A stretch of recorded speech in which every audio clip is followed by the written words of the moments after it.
And one of the ways that they scam this is having two parties overwhelmingly in most countries, and they just keep changing them every now and again. And when the party is in government, it introduces the agenda for further and further centralization of power. The opposition party opposes it. Oh, we have choice. Then there's a farce called an election, and the two parties change sides. Now the party that was opposing centralization of power is in government, it's introducing it. The party that was introducing it in power is now opposing it. Oh, we have choice. The other thing they do is if they want a certain person in power, like they wanted Blair and like they wanted Margaret Thatcher, then all they do is create mayhem in the opposing party, and people say, well, there's no choice, don't like her much, don't like him much, but what's the choice? How many times in the last 10 years did people say, well, I don't want to vote for Blair, but look at the Tories, they're a mess. So where's the choice? That's how they scam it. And when Cameron comes in, it's Blair Mark II, under another name. And so in America, those people who are understanding it, they have this phrase, it doesn't matter who you vote for, the government still gets in. And when the government gets in, the agenda for centralization of power gets in. Politics may not be the oldest profession, but the results are the same. For the reason I'm talking about. Now, this is all possible because we have allowed ourselves, as human beings, to become a herd of unthinking sheep. We've been manipulated to be so, and only by acquiescing to it is it possible for the few to control the many. We're fed the movie constantly. I worked in journalism for years. You know what investigative journalism is today? It's watching the newsroom telly and reading the morning papers. This is what so many humans have allowed themselves to become. And when we do, when we acquiesce to the herd mentality, then the few can control the many. And it's happening on a bigger and bigger scale. I hear people, you know, they get caught in this movie about, oh, well, what, are we going to vote for him? And do you think it's going, and what about Clinton? And what about Obama? And what about Brown? Do you think of vote for him? What's his policy on this? And it's like, deep breath, take a step back, look at it again. Oh, it's a piece of shit. Yeah, exactly. That's all it is. That's all it is. And when you start to realize that, the pennies start to drop, and you see that what is apparently, you thought before, random events are actually coldly, calculatedly connected to lead us down this road to Orwell's state. Oscar Wilde said, most people are other people. Their thoughts are someone else's opinions, their lives are mimicry, their passions are quotation. All the time, we are repeating and seeing repeated what other people have said. And you hear things like, everyone knows that, mate. Well, I don't know that, so there's one less than everyone. We've made a start. How did you know that? Oh, well, I heard a so-and-so told me. Repeating. Repeaters. And we repeated ourselves into a state of total acquiescence to the movie version of reality in vast numbers of people. We have teacher repeaters who take what they've learned at teacher training college or whatever, they take what they're told to teach in the curriculum, and they teach it, repeating. All over society, it's just repeaters. How do you know that? Well, it says that in this book. Well, how does he know that? Doctor repeaters, repeating what the drug reps have told them. Repeating what the medical schools have told them. Oh, and don't you dare go out of this little box, otherwise you get struck off. But it's working. I don't care. Repeater, repeater, repeater. Round and round. Scientists repeaters.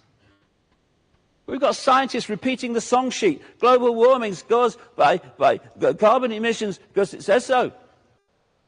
And then what they don't tell you is enormous and gathering numbers of cutting-edge scientists in their own disciplines are saying, it doesn't.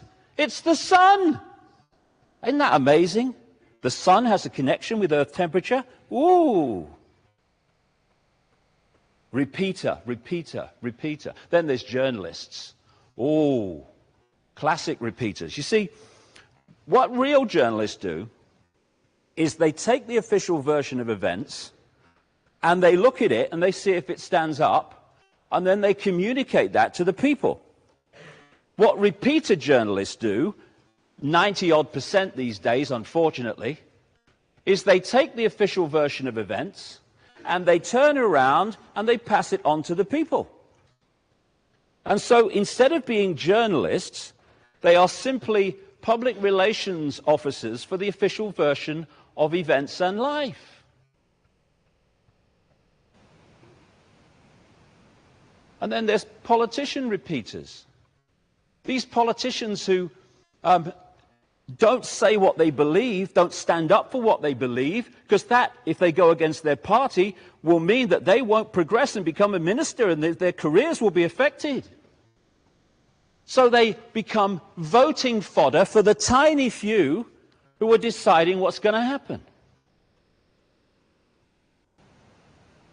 And while all this goes on, all this comes together, all this obsession and acceptance of the movie version of reality, day by day, the Orwellian state stamps its jackboot closer and closer to global fascism.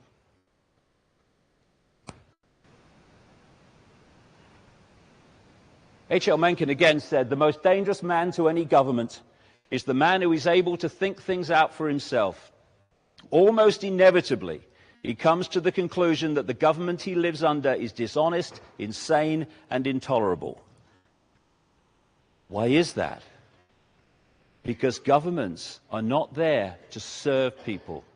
They are there to control people and direct people down a certain agenda road. And once you appreciate that that's what the relationship is between government and people, control, what is happening today begins to make more and more sense when you connect the dots. We have the movie version of events, which here on the television news and in the newspapers and stuff. And then we have the secret agenda behind the scenes, which is obscured and covered by the movie version of events. And without puppet people, it could not be possible. Follow the white rabbit. Believe what you're told to believe. Think that war is peace, even if you can't spell. That you're a moron if you're against slaughtering the innocent. And as Orwell said, believe that war is peace, freedom is slavery, and ignorance is strength. And amazing things are allowed to happen by the vast majority, by the very few. You can pepper bomb cities of civilians and get away with it.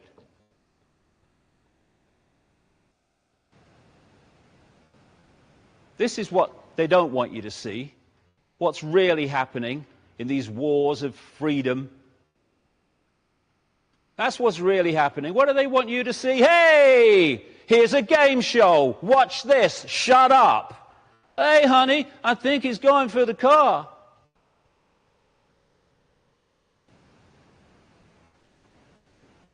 Liberation. This is what they don't want you to see about what's really happening.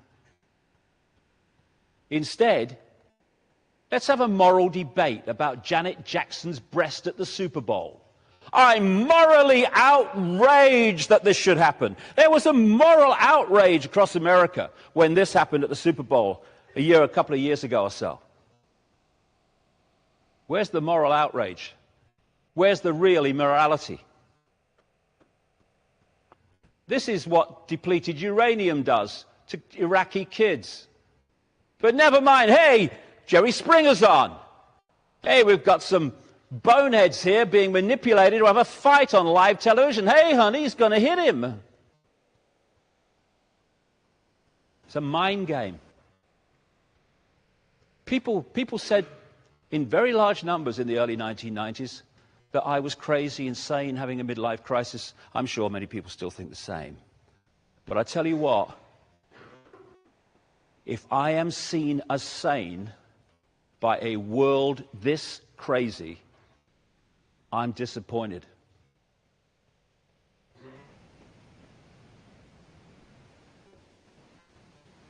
It seems, like I say, desperately confusing and bewildering, this world, because we don't have the coordinates. I'm just going to go through a few. Coordinate number one, let's get this one out of the way. The biggest terrorists are not in the street, they're in government. At best, terrorists in the street can kill a few hundred people, maybe 1,000 or so sometimes.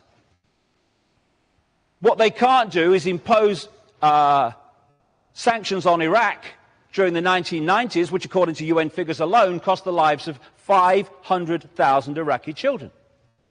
They can't pepper bomb Baghdad. They can't slaughter and maim what is now estimated to be in excess of 1 million people in Iraq since 2003. Terrorists in the street are not in the same league as terrorists in government. Coordinate, oh no, it's a definition of terrorist. This is an interesting one. Oxford Concise Dictionary, how appropriate. One who favours or uses terror-inspiring methods of governing or coercing government or community, hence terrorism. Precisely. Coordinate number two. The goal is a centrally controlled global fascist dictatorship, which has been worked towards for a very, very long time. The reason it seems to be happening quicker and quicker now is they're getting closer and closer to it. And it's an interesting little truism. The more you centralize power, the more power you then have to centralize even quicker. And that's why the speed of centralization has got faster and faster and faster throughout the last century and into this one. This is the basic structure that they're looking for. A world government that would control all major decisions in the world. Controlling a world central bank that would control global finance. A global currency which would not be cash in the end, it would be purely electronic money, for which there are fundamental implications for freedom. Because if you go into a shop now and you hand over electronic money and they say, no, won't accept your card, this computer won't accept your card, then at least you can still just say, well, I'll pay cash then. Once cash is gone, that's what the cashless society is all about, that computer decides if you eat or not. They want a world army which would impose the will of the world government. This is what they're evolving NATO and other amalgamation of armies into. It's supposed to defend Western Europe. That was just Western Europe, nothing to worry about. Now it's in Afghanistan. As I predicted in my books years ago, they would find more and more excuses to expand NATO's sphere of operation. And somebody said to me, a journalist said to me, why do they want a world army? Because there'd be no one to fight. Well, what about any country that says, no, we're not accepting the will of the world government? There we go. Under this structure, they want the European Union, which of course is now massively advanced, the American Union, the North American Union, Mexico, America, and Canada is well advanced behind the scenes. The Pacific Union, the Asia-Pacific Union, and the African Union, which they already have. And under that will become nation-states, which they want in the end to break up into regions so that there's no unity of defiance to the edifice of power above them. And the reason for centralization of power is very simple. Any dictatorship that wants to control the many from the few has to centralize decision-making. The more diversity of decision-making there is, the less control any central power is going to have over it. And you look in every area of our lives, centralization of power is going on and on and on. So when we're looking at identity cards, I mentioned on that previous slide, the last point there was the microchip population. When we look at identity cards, that's not the end. That's just the stepping stone.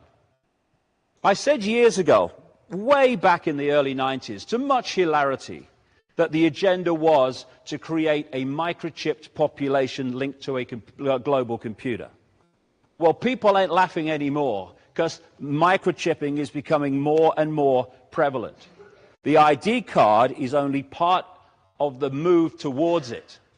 The idea is for microchip people. In the end, babies microchipped at birth after they leave the womb as part of the birth process. Barcoded people. These microchips are going to be much smaller than this as they progress. This is a story from UPI, which I'll read to you if you can't see it at the back. The US Department of Health and Human Services said Thursday that it was about to begin testing a new technology designed to help more closely monitor and assist the nation's homeless population. See, that's what they do when they're bringing these things in. Start with the most vulnerable groups and then expand it out to the whole population. Under the pilot program, which grew out of a series of policy academies held in the last 2 years, homeless people in participating cities will be implanted with mandatory radio frequency identification tags that social workers and police can use to track their movements. Data from these tracking stations mounted on telephone poles will be transmitted to police and social service workers who will use custom Windows NT software to track movements of the homeless in real time. In what has become a chronic social problem, people living in shelters and on the streets do not seek adequate medical care and frequently contribute to the rising crime rate in major cities. Supporters of the subdermal chips tracking say the technology will discourage implanted homeless men and women from committing crimes while making it easier for government workers to provide social services such as delivering food and medicine. Oh, that's very kind of them. This is the world that we're so rapidly moving into. Same shit, different asshole. Except this is fascism at the technological cutting edge, which allows more control than ever Hitler could get. Coordinate 3. How do they do this? The power of the pyramid. You can also use the symbolism of the spider's web, but the pyramid will work because that's how it operates. The system operates in its structure a system of pyramids within pyramids, like Russian dolls, one doll inside a bigger doll inside a bigger doll inside a bigger doll. They have pyramids inside bigger pyramids inside bigger pyramids. If you look at any organization today, this university, for instance, any government, any business, any corporation, they're structured as a pyramid. At the bottom, you've got the vast majority of the people working for that organization. And as you go up the pyramid, you're meeting fewer and fewer people, but they know more and more about the agenda than those below them. It goes the other way and the other way, of course. And then eventually, you get to the capstone of the pyramid, the organization, and there are the tiny few people who are the only people that know how it all fits together and know what the real agenda is. Everyone else is at different levels of ignorance for what the organization's really about. And the idea is to hoard knowledge, some of it very, very advanced knowledge, beyond anything we see in the public arena, in the hands of the few, and to keep the mass of the people in ignorance of that knowledge. And if I know really significant things, like the nature of reality and how we create it, and I keep it from everyone else, I am suddenly in a position of massive power. Because of this pyramid system, the network of interbreeding bloodline families going way back to the ancient world, they occupy the capstone of the pyramid. The people we think are in control, like prime ministers, presidents, heads of the World Bank, etc., they're much lower. They are not the people in power.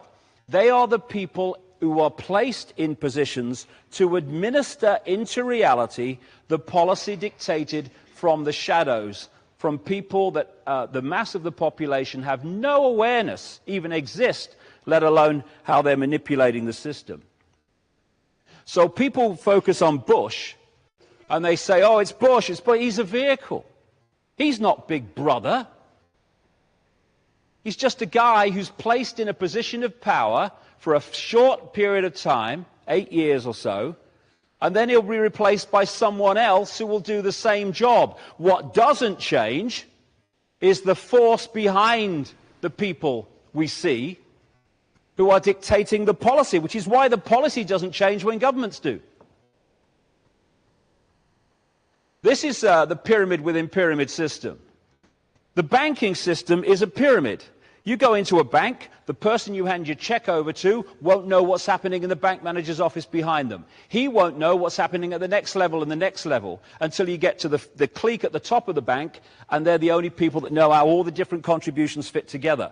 Because the vast majority of people, like 90-odd% of people, who are daily making contributions in various ways to building this global prison state, have no idea they are doing it or the end that is behind it. Only the few at the top do. So you've got people in all these different organizations and institutions who are making their contributions every day. They're not trying to build a fascist state. They've got children who are going to have to live in it. But they don't know how their individual contributions, innocent in themselves, how they fit together to create anything but an innocent pattern. Only they do. And so, by controlling the top of these various pyramids of institutions within society, they dictate a common policy.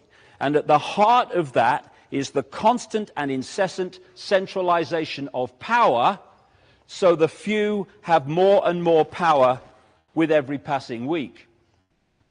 This is the top of the pyramid, manipulating those representing the top of the pyramid in the movie to create the manipulation that takes us down the road to tyranny. And if you look at the Masonic structure, or any structure of any secret society, it's just the same. Because alongside this network of interbreeding families, you have the secret society network, which they use to make sure either they or their gophers occupy the positions of power. So here you have the Masonic structure. The vast majority of Freemasons, because people say, it's the Freemasons. No, it's not. The vast majority of Freemasons haven't got a clue what their organization's part of. Only the few do. These different secret societies, like the Freemasons, the Knights of Malta, the Knights Templar, all these different ones, they feed the chosen few up into this other pyramid that I'll call the Illuminati pyramid, but these organizations don't like to give themselves names, because you try researching an organization that doesn't have a name. Not easy, so you have to give it one. But Illuminati is one they do use. And it's at this level of the game where the real knowledge is and the real manipulation comes from. So even the vast majority of people in secret societies have no clue what it's all about. This is Albert Pike, infamous and famous Freemason in America, absolutely almost worshipped by the Freemasonic community in America.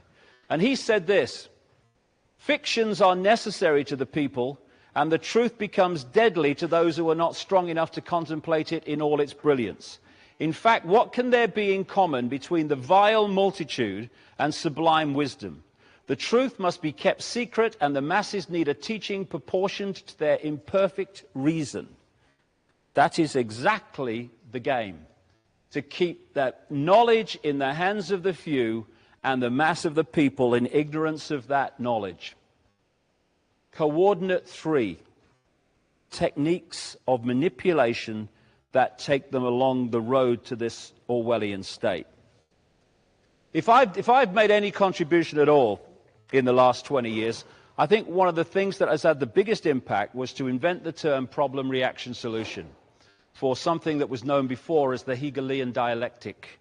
And it describes a technique of mass manipulation that is devastatingly simple and devastatingly effective. I'm about to describe 9/11. What happens, this is the 33rd degree of Freemasonry, by the way. They have a motto, ordo ab chaos, order out of chaos. That is problem, reaction, solution. Creating the problem, then offering the solution to it. After 9/11, George Bush said, "You're free and freedom is beautiful, and you know it'll take time to restore chaos and order out of chaos, but we will." Problem, reaction, solution is that same thing, order out of chaos. Works like this. You want to change the world in a way that you know if you do it openly, you're going to get a massive public resistance, like all these Orwellian changes that are going on today. So you don't do it openly. You play this technique. Stage 1, you covertly create a problem. It could be a terrorist event, it could be a war, it could be a run on a currency, whatever suits the solution you want to provide. You then tell, and we come back to what I was talking about earlier, you then tell the public through an unquestioning mainstream media, overwhelmingly, with honorable exceptions, the version of that problem that you want them to believe, i.e. Lee Harvey Oswald killed Kennedy with a bullet that turned corners. That amazingly efficient, effective terror on 9/11 was orchestrated from some guy in a cave in Afghanistan. Hope he had a mobile phone. You want people to believe, you have to create a false villain to hide the fact that you're really behind it. You want the public at stage 2 to react with fear, with outrage, and words to the effect of, something must be done, this can't go on, what are they going to do about it? At which point you, who have covertly created the problem, glean that public reaction, or at least the acceptance that something must be done. You then offer openly the solutions to the problems you have yourself created. This is why Tony Blair said after 9/11, the world has changed and never will be the same again. It wasn't meant to be the same again. If you look at the two world wars, I've got the Second World War here. If you look after the First World War, the power in the world was in far fewer hands than it was before the start. We had the first attempt at a global body, the League of Nations. After the Second World War, power was in dramatically fewer hands than it was before the start, with the World Bank and the IMF and all these global institutions that emerged. And what you had, and I go into this in great detail in my books, you had the same force behind the Nazis and funding them, and you had the same force funding the Soviet Union, funding Britain, funding America.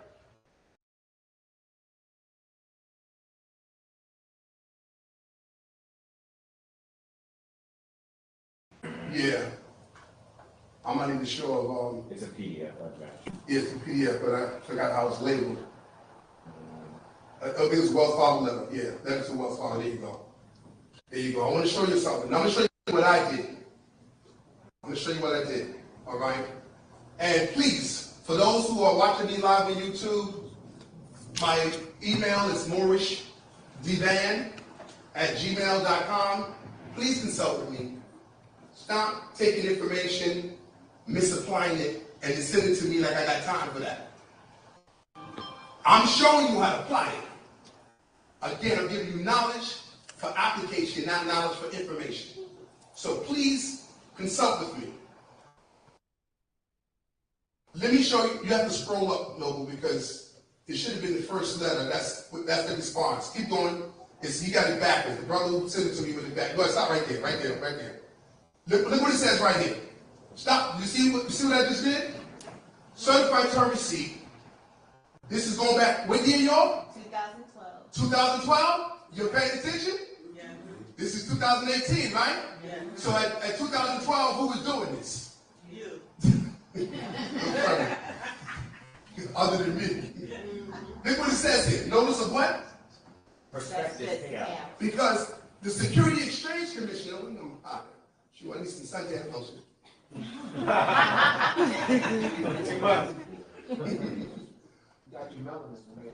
Yeah, that's true. That's true. That's keep them UV rays off of me. In the Security Exchange Commission, they have what you call is a prospectus, and the prospectus what? Supplement. And the Security Exchange Commission, SEC, they have what they call as what? A prospectus and a what? Prospective supplement. So you notice how I sent the notice, right? And the notice says prospectus. Thank you. Prospectus what? Payout. Listen, I'm going to show you something. See, the brother put it. This should have been first. Look, it's an array of or review of prospectus of who? Investor. I didn't say mortgagor. Do you hear me what I'm saying? You're not a mortgagor. You are what? Investor. So we want to communicate, because I already showed you from the securitization audit that they're taking your mortgage and putting it into a mortgage loan trust, and they're issuing what? Trust certificates to the investors. But remember, you're the one who signed the note, right? So it's saying here, right here, this is to who? Kevin Chardon. Who is he? Vice President of who? Now check this out. This notice of prospectus payout pertains to the who? The mortgage loan transferred to the who? Mortgage Loan Trust 2007-6. I had purchased and invested. I didn't say I got a mortgage. Do you hear me what I'm saying? Because if you say you got a mortgage, you wonder why they ain't responding to you. That's right. Because you're talking like a slave. Right. So this is what they're saying here. I have what? Purchased and invested on this same said mortgage loan trust as a who? Note holder. Because remember, you signed it in blue. Nope. So you are the note holder. Do you hear me what I'm saying? Yeah. Royals and Royettes? Yes. Oh man, you really want to roast me. No, we're gonna take it off now. We're gonna get that right out. You really want to roast me. Listen, I'll get a bundle of ice now. So, the note holder. So, if you're the note holder, that means you are the what? The investor. Right? On the what? On a what? Prospectus. Because you're sending a notice of the prospective payout. Back on 2007 with Wall Street Mortgage Bankers Ltd. Who sold and transferred to who? Wells Fargo as trustee of the mortgage who? Notes. As a customer and what? Invested. You notice I never used the term mortgager.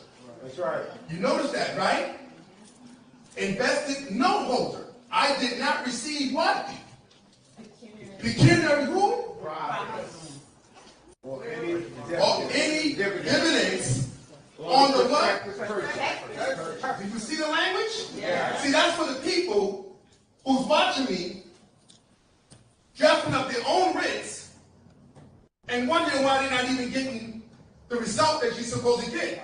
Because you are constructing these things on your own and you're not consulting with me, but you want me to read your writ. I don't have time to be reading no writ. I got my own writ. That's my writ.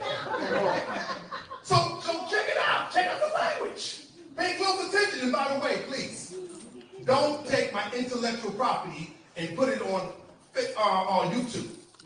All right? Because the brother turned around, or whoever it is, could be his sister, don't want to be biased, taking intellectual property and put it on YouTube and you're killing our pockets. All right? Because we're not getting any support. Because again, if we get the financial support, I can help process everybody's birth certificate. There you go. So you're killing us by doing it. You're doing us a disservice. So please do not take intellectual property that belongs to the people. See, the ancestors bestowed this upon me. Well, for our people.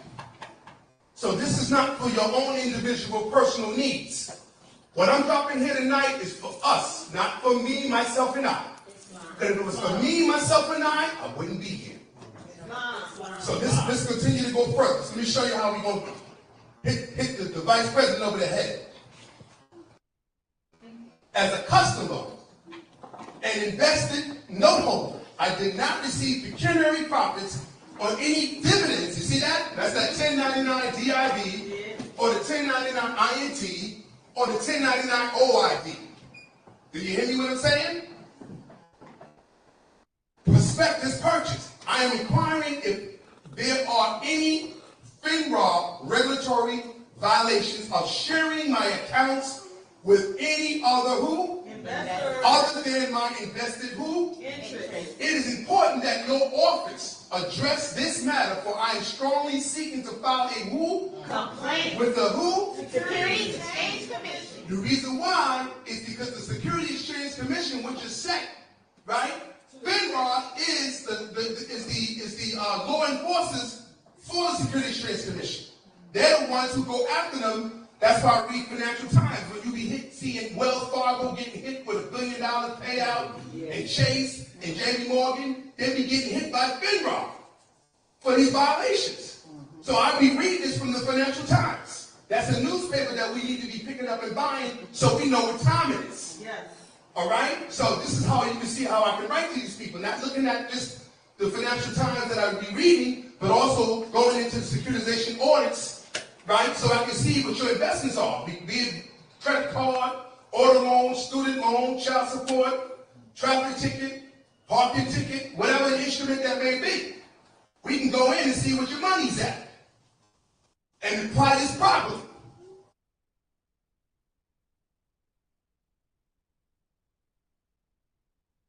All right. Hopefully I'm coming in loud and clear. Hopefully everybody can hear me. I hope you're definitely getting it in where you fit in, because a lot of individuals are going to have to definitely pick up the pace to definitely keep up with what's being applied.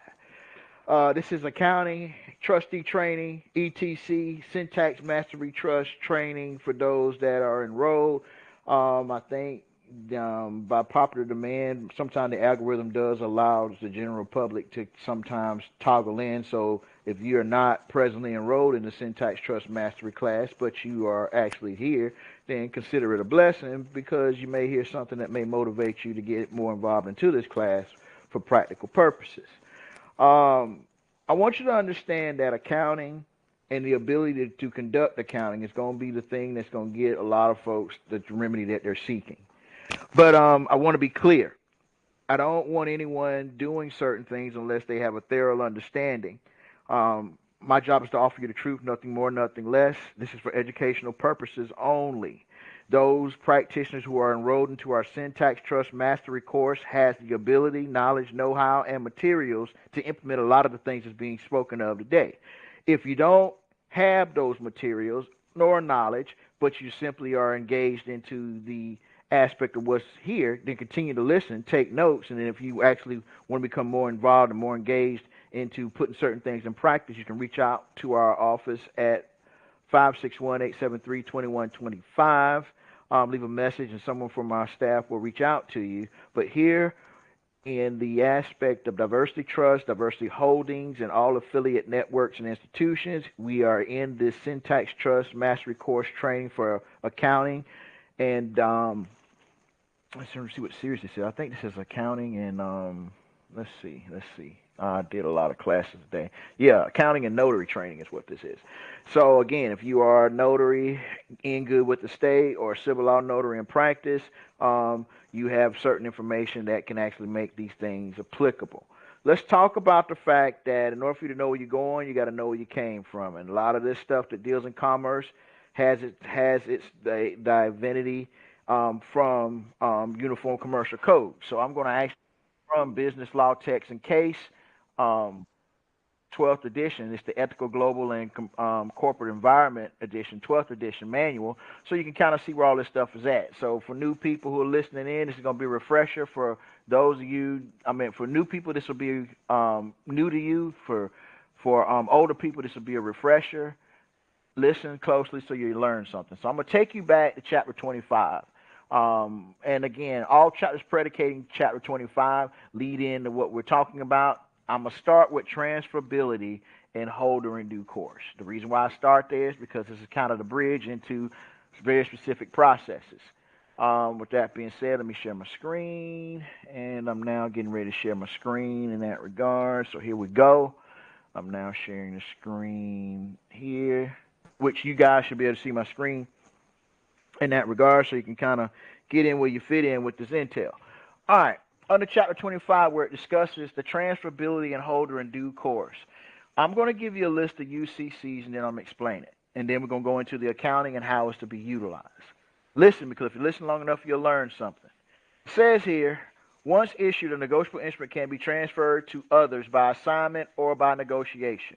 Recall from chapter 16 that an assignment is a transfer of rights under a contract. Under contract law, principles,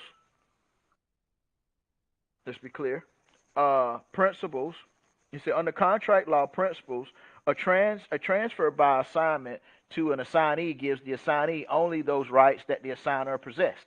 Any defenses that can be raised against an assigner can normally be raised against the assignee. The same rules apply when a negotiable instrument such as a promissory note is transferred by assignment to an assignee. The assignee receives only those rights in the instrument that the assigner had prior to the assignment.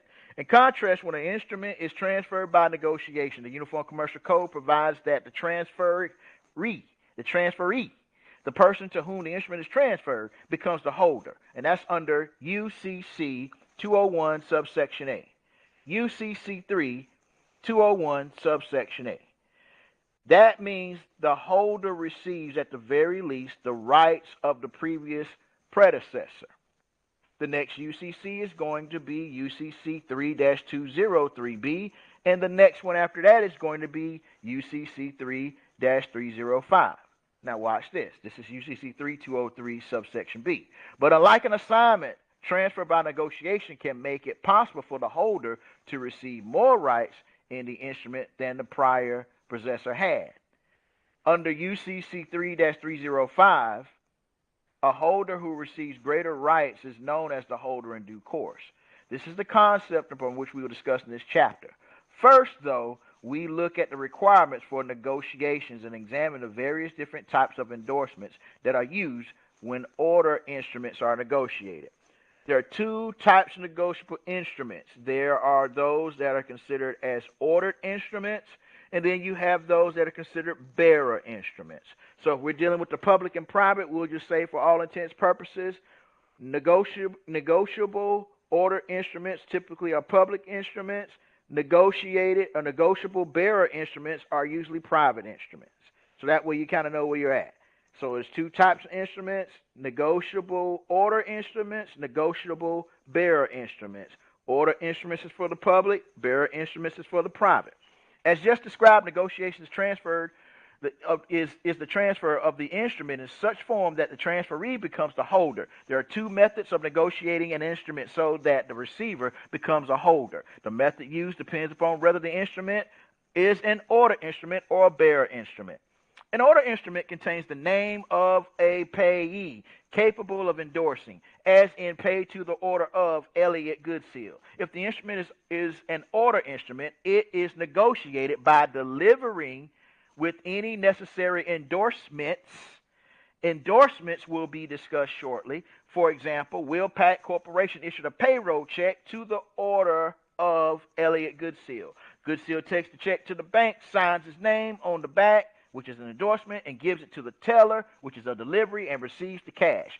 Goodseal has negotiated the check to the bank under UCC 3-201 subsection B. Negotiating order instruments requires both delivery and endorsement. This is why I said if you're going to deal with public instruments, UCC 3-201B. Negotiating order instrument requires both delivery and endorsement. Delivery and endorsement. If Good Seal had taken a check to the bank and delivered it to the teller without signing it, the transfer would not qualify as a negotiation.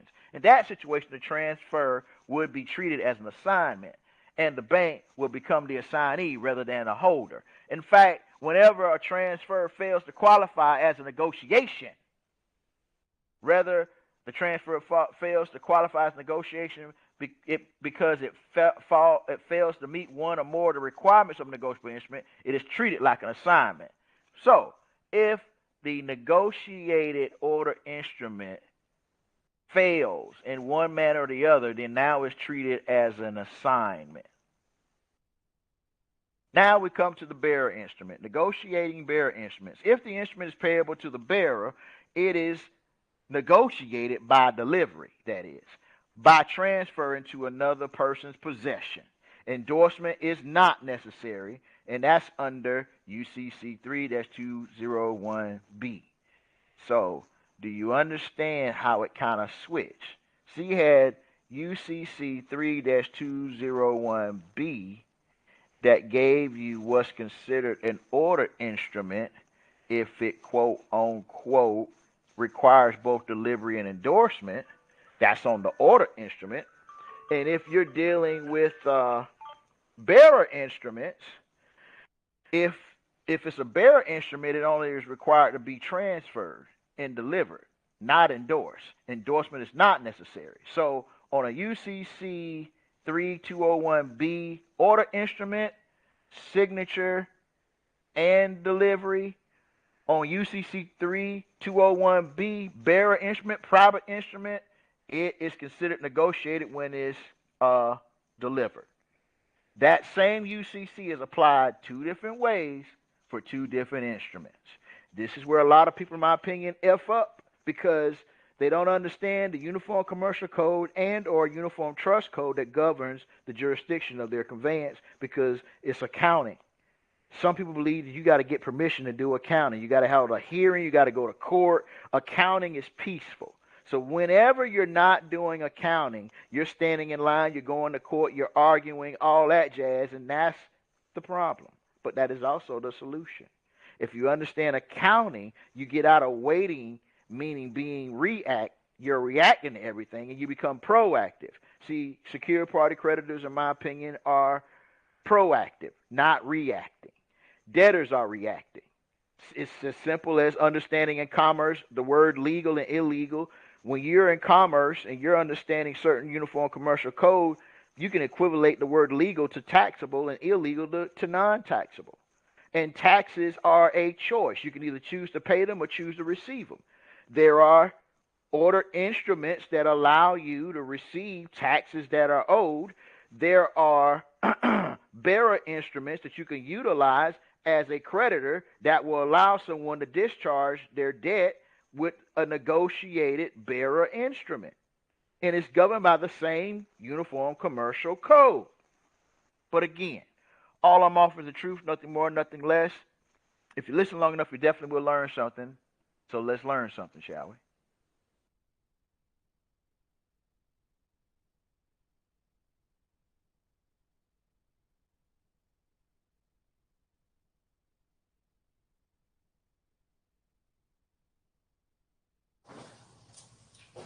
To investigate for possible violation of the FINRA regulation.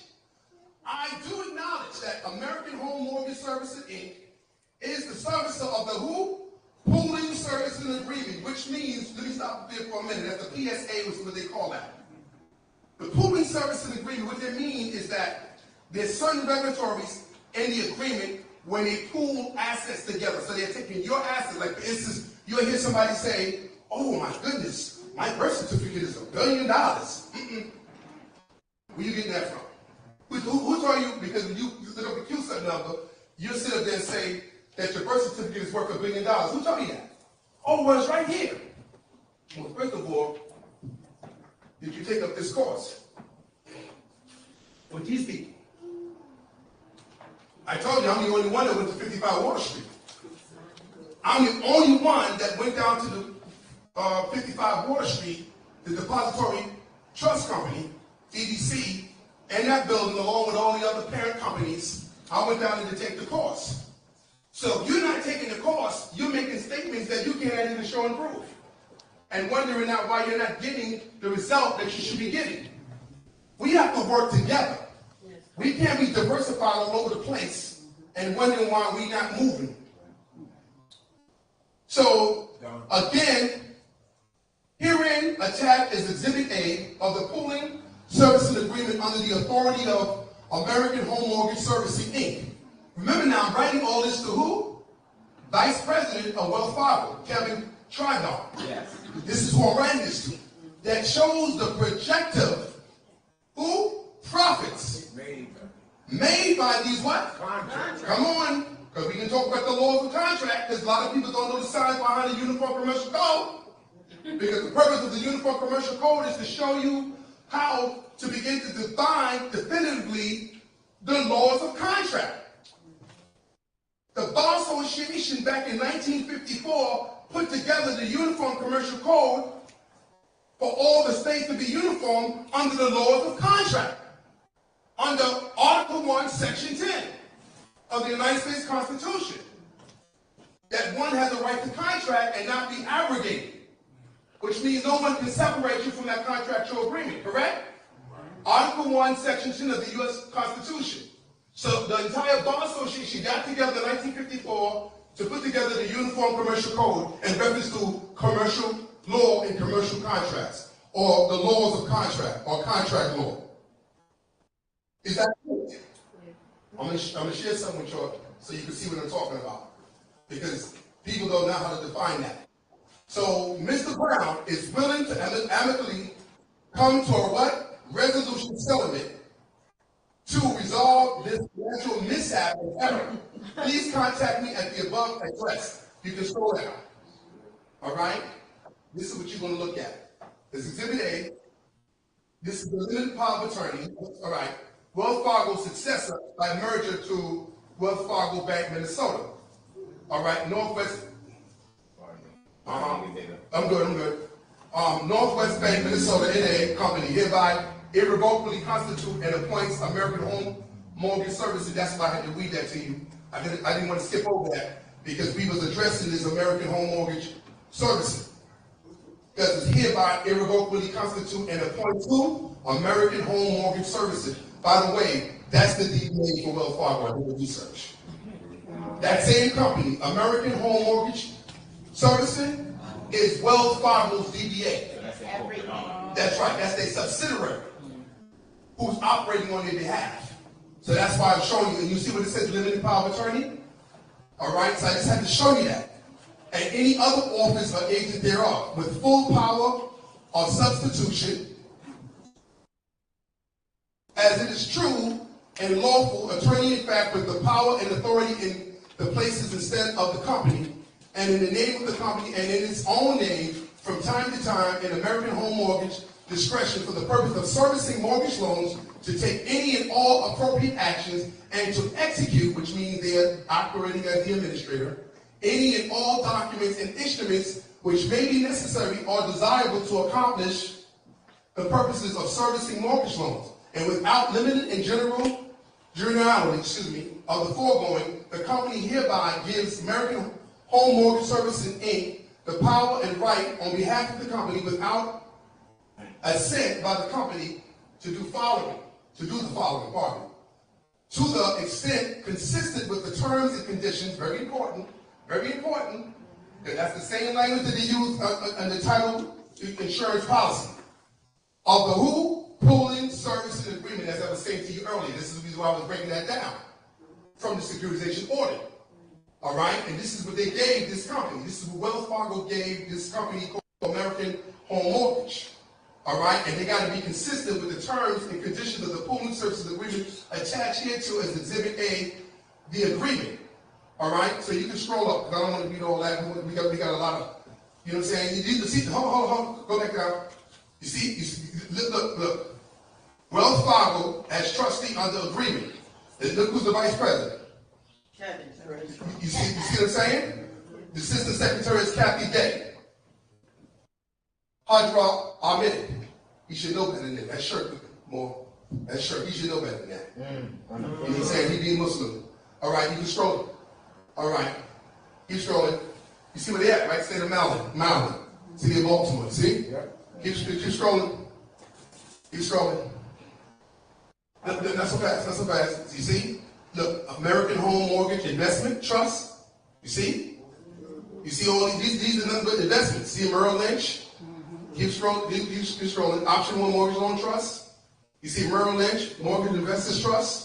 Barclays. See Barclays involved. Securitized asset backed. You see the word? Receivables. LLC Trust. You see LLC Trust. You see that? So now, you know, Bank of America.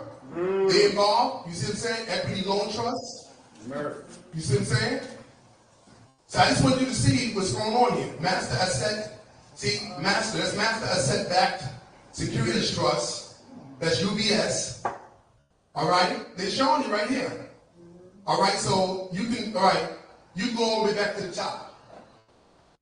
All the way back to the top. I'm going to show you what's going on. This is their response.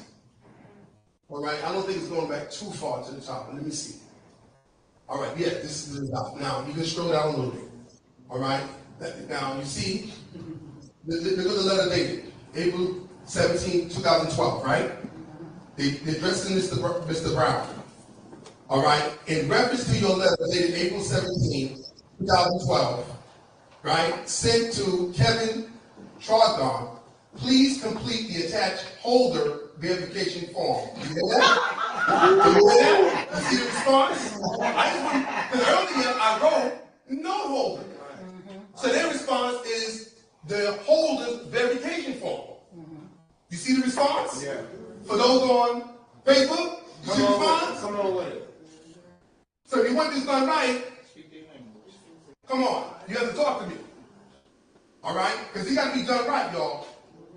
This is a required form to be completed by any who? Is that the language that I use in the letter? Yes. So we got to do it right. See, I'm not giving you knowledge for information to apply the wrong application. Because that's what's going on. I'm not giving you knowledge for information to apply the wrong what? Application. Because that's what's going on. Because people is taking the information that I'm putting out there and they're putting these bricks together and then there's one me to look over these things. I don't have time technically. I got about 40, 50 people emailing me. And I'm trying to get to everybody. And please be patient with me because everybody's writing me tons of letters. So I got to read through that stuff, and I'm responding to everybody.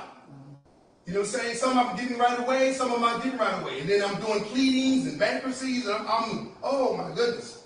You just don't know. I need all you in this room. Because listen, it's a lot. It's a lot. You know, and the only reason why I say I don't need to be bothered, see, I'd rather deal with your issues so we can resolve it. Immediately.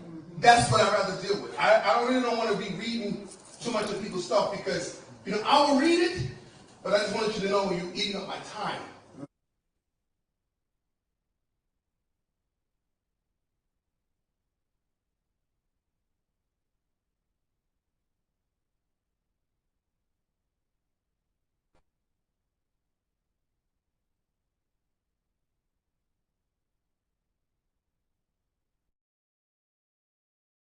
Lecture title, Understanding the Foundations of Trusts. Introduction. Objective, to provide a foundational understanding of trusts, including their purpose, types, legal framework, and key components. Duration, approximately 2 hours. Section 1, the concept and history of trusts. The evolution of trusts. Trace the historical development of trusts from their origins to the present day. Definition and purpose. Define what a trust is and discuss its purposes, including estate planning, asset protection, and charitable giving. Section 2. Legal framework of trusts. Governing law. Overview of the legal framework governing trusts, including common law and statutory law. Jurisdictional variations. Discuss how trust laws vary by jurisdiction and the implications for trust creation and administration. Section 3. Key elements of a trust. Settler, the individual who creates the trust, including their rights and obligations. Trustee, the party responsible for managing the trust, including their duties, powers, and responsibilities. Beneficiary, the individuals or entity, i.e.s, for whose benefit the trust is created. Trust property, the assets placed into the trust, ranging from real estate to securities.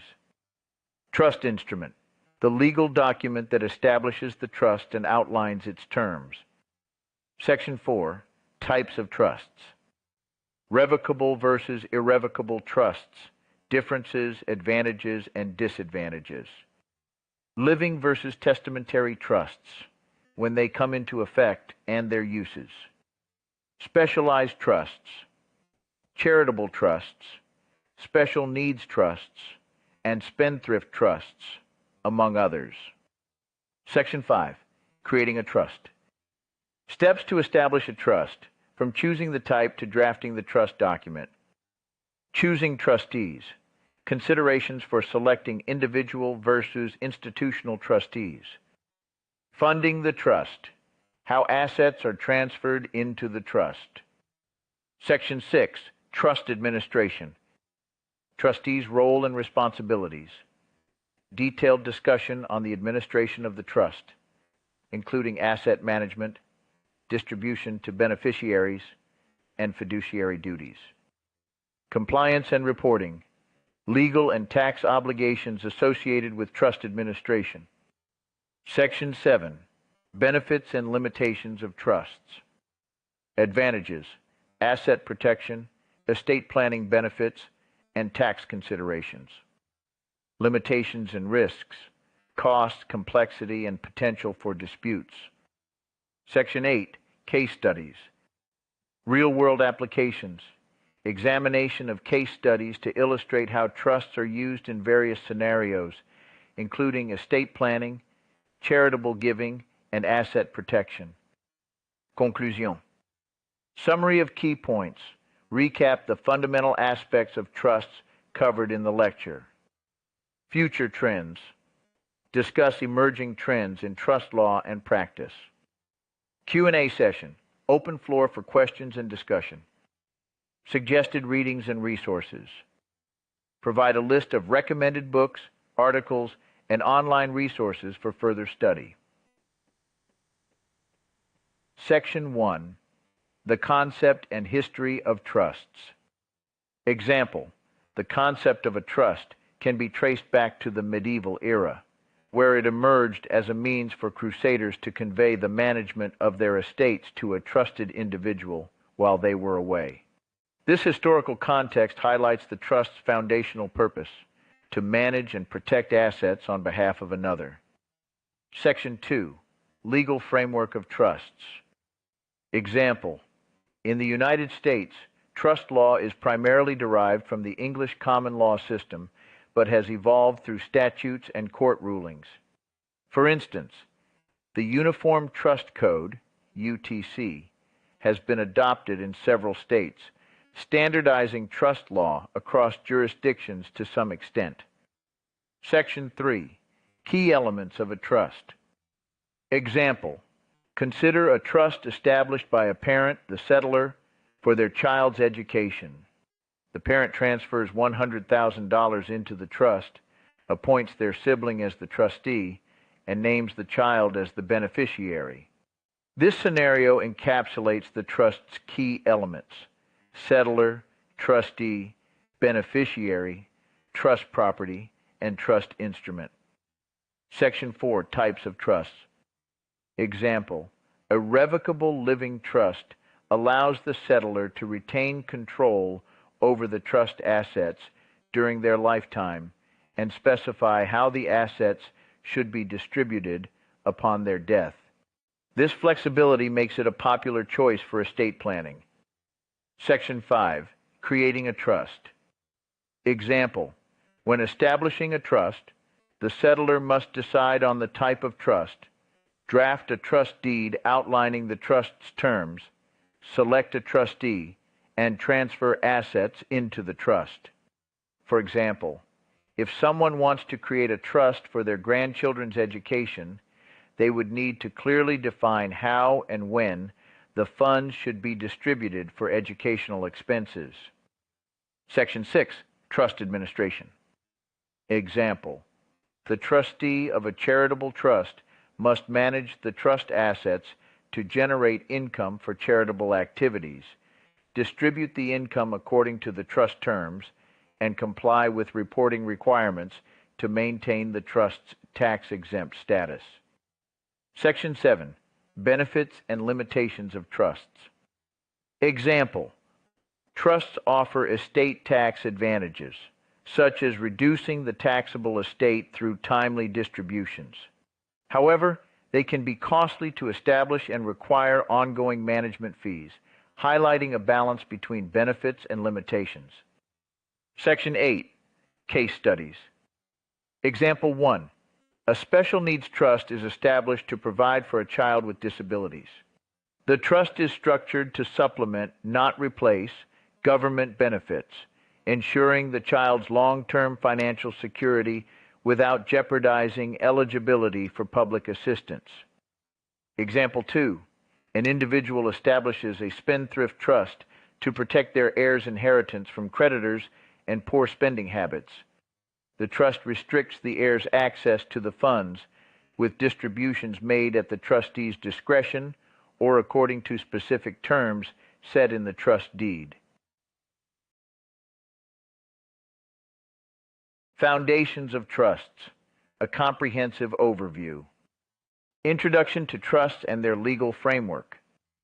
Trusts serve as a fundamental mechanism for asset management, estate planning, and charitable giving. Originating in medieval times, the concept of trusts has evolved to accommodate a variety of financial and legal needs, allowing for the protection and controlled distribution of assets. Overview of trusts. Trusts are established to manage assets on behalf of beneficiaries, with a trustee overseeing the process. This arrangement provides a flexible and secure method for asset distribution, ensuring that the settler's intentions are fulfilled. Legal basis for trusts. The legal framework governing trusts combines common law principles with statutory regulations, varying significantly across jurisdictions.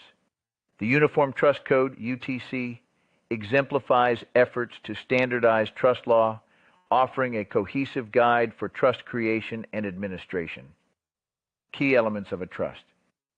A trust is characterized by its foundational elements: the settlor, trustee, beneficiary, trust property, and trust instrument. Each plays a crucial role in the trust's effectiveness and legal standing. Settlor initiates the trust, transferring assets into it. Trustee manages the trust's assets, adhering to the terms set forth in the trust instrument. Beneficiary benefits from the trust's assets or income. Trust property assets placed into the trust, which can range widely in form and value. Trust instrument, the legal document establishing the trust and outlining its terms. Types of trusts. Trusts are categorized based on their revocability, timing of effect, and specific purposes. Revocable versus irrevocable trusts. Revocable trusts offer flexibility, allowing the settlor to modify terms or dissolve the trust. Irrevocable trusts, once established, cannot be easily altered. Living versus testamentary trusts. Living trusts take effect during the settlor's lifetime, whereas testamentary trusts are activated upon the settlor's death. Specialized trusts, tailored to specific needs, such as charitable trusts for philanthropy, special needs trusts for beneficiaries with disabilities, and spendthrift trusts to protect assets from beneficiaries' creditors or poor financial management. Creating a trust. Establishing a trust involves selecting the appropriate type, drafting a trust deed, choosing trustees, and transferring assets into the trust. This process requires careful consideration of the trust's objectives and the needs of the beneficiaries. Trust administration. The trustee's role is pivotal in trust administration, encompassing asset management, income distribution, and compliance with legal and tax obligations. Trustees must act in the beneficiary's best interests, adhering to the trust's terms and regulatory requirements.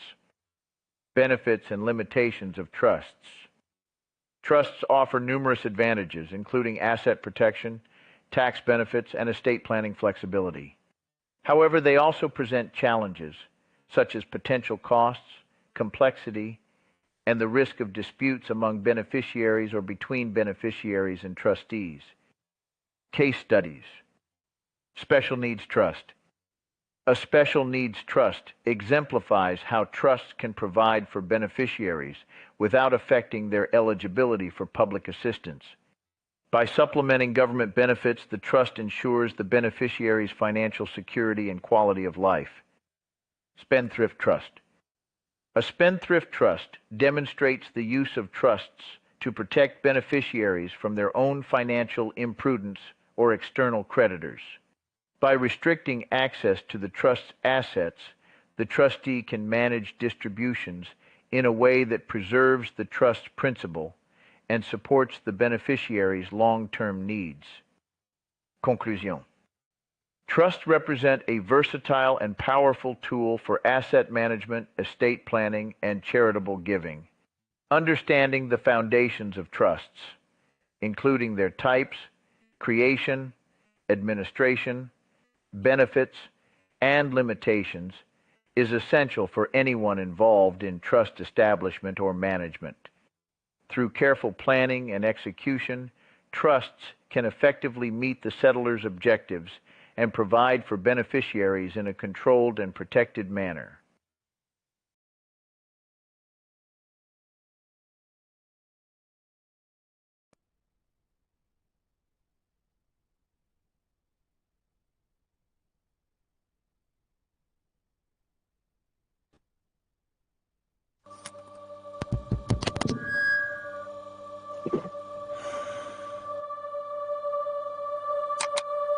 Dear world, I have been told by many that the releasing of this truth may pose certain challenges in my life.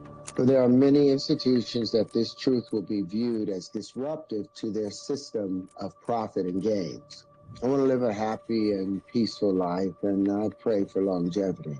Not just for me, but for our entire species. Know that I would never harm myself nor anyone else for that matter. Nevertheless, if my life has to face certain challenges so that this planet can be saved, please do not let these trials that I may have to face be in vain, and pray for me as I am praying for you. Sincerely, Terrence Deshaun Howard, May 25th, 2019. Just so that it would always be known, I should never walk out there alone or harm myself. So if something happens to me and someone says that he committed that he did, no, I would never, ever do that. Know that somebody else did that. And I'm not going to allow that to happen.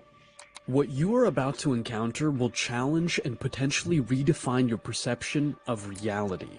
This journey will shake the very foundations of our understanding of the world. Every belief, every piece of knowledge you hold dear will be scrutinized, questioned, and potentially transformed. As we delve into this profound exploration, a veil will be lifted from your eyes, illuminating truths previously obscured, and you will begin to see the world in a new light. It is with profound respect and deep gratitude that we acknowledge Terrence Howard's monumental contribution to this awakening. The book we're about to engage with is not just a collection of pages or ideas, it is a gateway to a new understanding, a testament to Terrence's dedication to uncovering and sharing the truth. His decision to make this book freely available is a gift of immeasurable value, reflecting his genuine desire to enlighten and empower us all. Terrence Howard has devoted his life to the pursuit of knowledge, to challenging the status quo, and to seeking answers to the fundamental questions that define our existence. His work is an invitation to embark on a journey of discovery, to question the narratives we've been taught, and to open our minds to the infinite possibilities that lie beyond conventional understanding. For making this knowledge accessible to everyone, for striving to awaken humanity to a broader comprehension of our universe, we extend our heartfelt thanks to Terrence. The generosity in sharing his life's work without expecting anything in return is a rare and noble act that deserves our deepest appreciation. Now, before we delve into the groundbreaking insights of Terrence Howard's work, I have to show you what Joe Rogan has to say about this remarkable individual. Terrence Howard, the guy who interviewed me for Rolling Stone, told me that Terrence Howard is like a legitimate genius. Like, he's like, you talk to the guy is absolutely brilliant. Maybe he figured it all out. Like, he was using, it wasn't like nonsense talk. Right. He was like, oh, this is like shockingly coherent thing to say. I think it's necessary to understand just how much of a genius this man is, considering what we're about to discover. So please, watch the entire video because we need to grasp this information fully. And if you think it's important, please share the video, give it a like, and comment your thoughts on this. It will help ensure the video doesn't get buried. Let's help promote his work and ideas. This wonderful individual has taken a dangerously brave decision to speak the truth. So at least this we can do. Let's share it. Thank you. I've spent 45 years searching these things out and trying to figure out what the universe really, how it really worked. We will start by reading a few words from Terrence Howard, left in the book as a cautionary note or guidance for us all. I encourage you not to become frightened, but brace yourselves, because the things being discussed within the pages of this book will shake the very foundation of our understanding of the world. Everything that you think you know about what you know will be called into question. A tidal wave of refreshing truth is being released upon this dark and muddied world. You are about to embark upon a journey into a forbidden subject, one that tackles a question in mathematics that has never been asked publicly.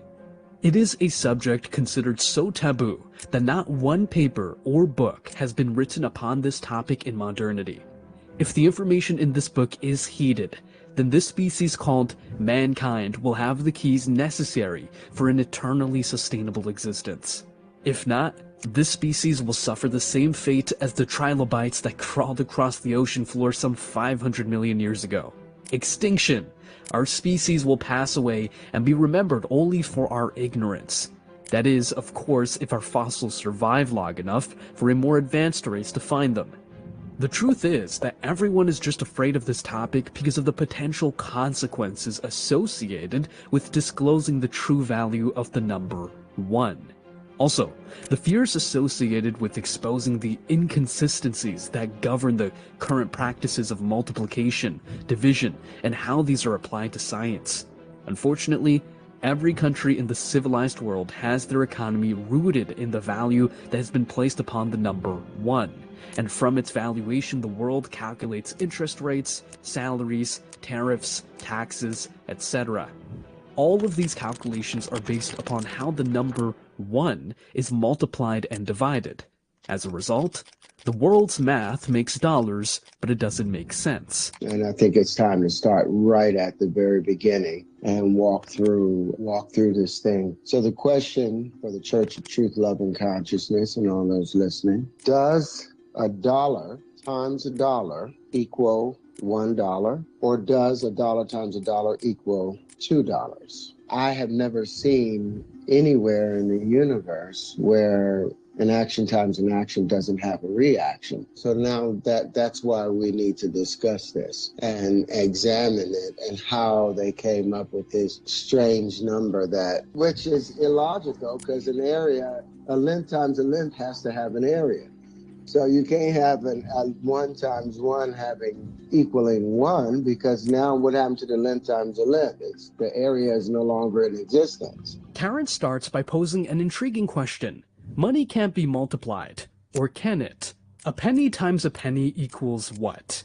Since the penny is no longer based upon the hard asset of gold and is now based upon an imaginary value that is equal to a virtual value of the integers or numbers, then it follows 1 penny times 1 penny equals 1 penny, according to the rules of current mathematics and multiplication. 1 penny times 1 penny equals 2 pennies, according to the laws of universal mathematics. 1 penny times 1 penny equals 0.0001. According to a calculator, a penny times a penny, 0.01 times 0.01 equals 0.001. Does a penny times a penny equal 1 penny based upon the rules of multiplication?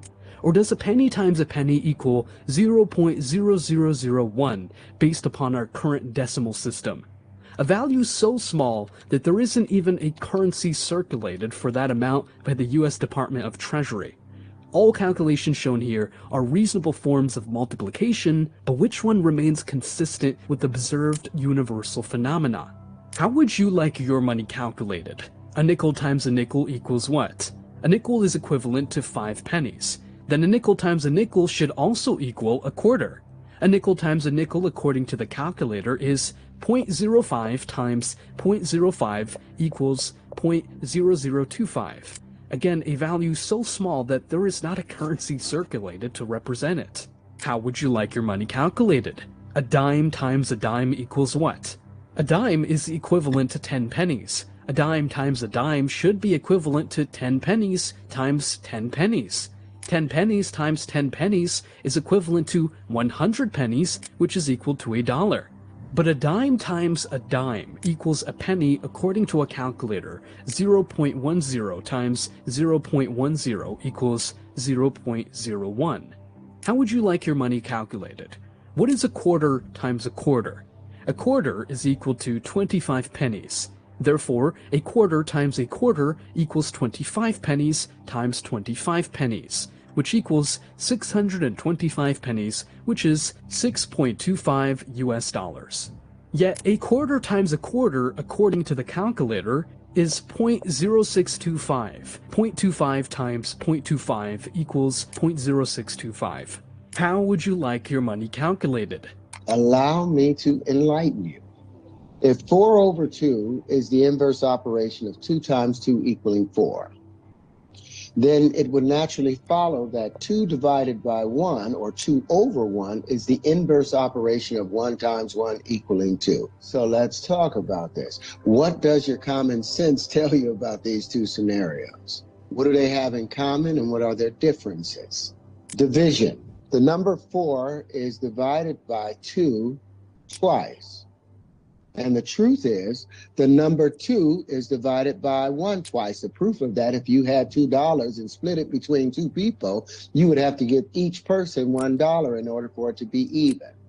In addition, 2 plus 2 equals 4, and 1 plus 1 equals 2.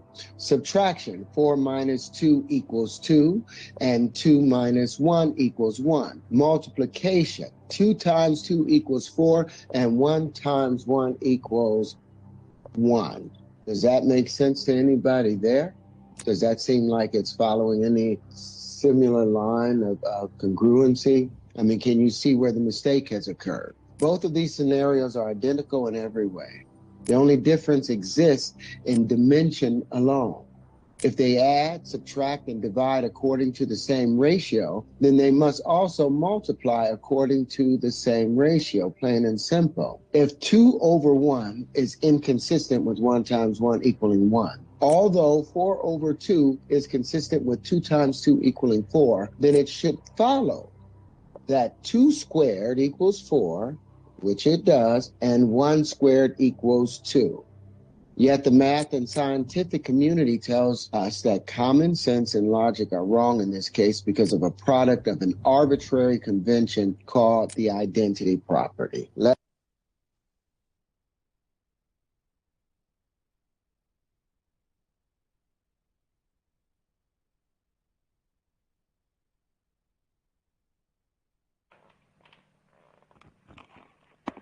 For those of you that are following, for those of you that are listening, for those of you that are in trustee training, accounting classes, this, that, and a third, We've always said those that possess precious metals know something that others who don't have precious metals know. And what Terrence is explaining to the world is one of the most controversial subjects when it comes to mathematics and banking.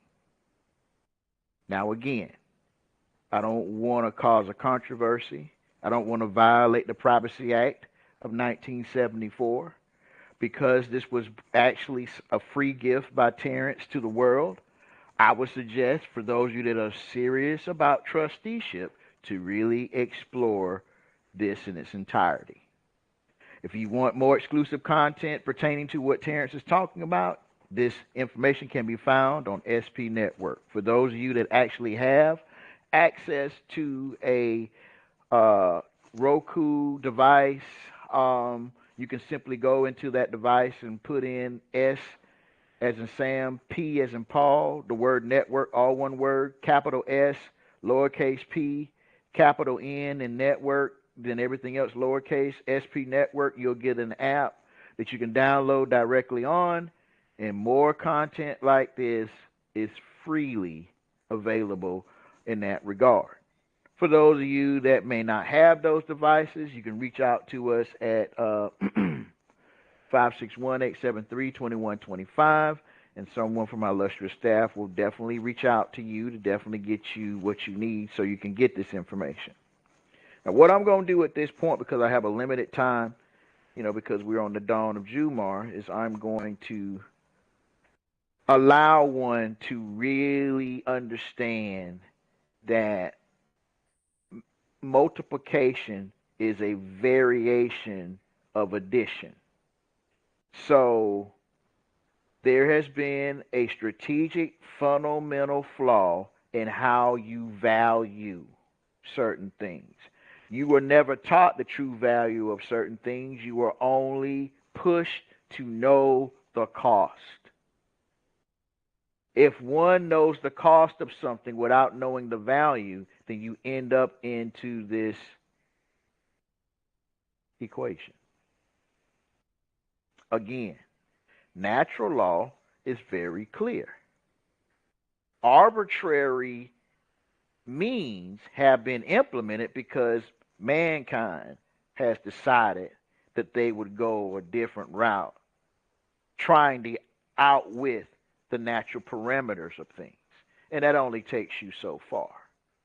And I'll close with this. I remember in my middle school days, I remember maybe it was elementary going into middle school where they were all in a panic.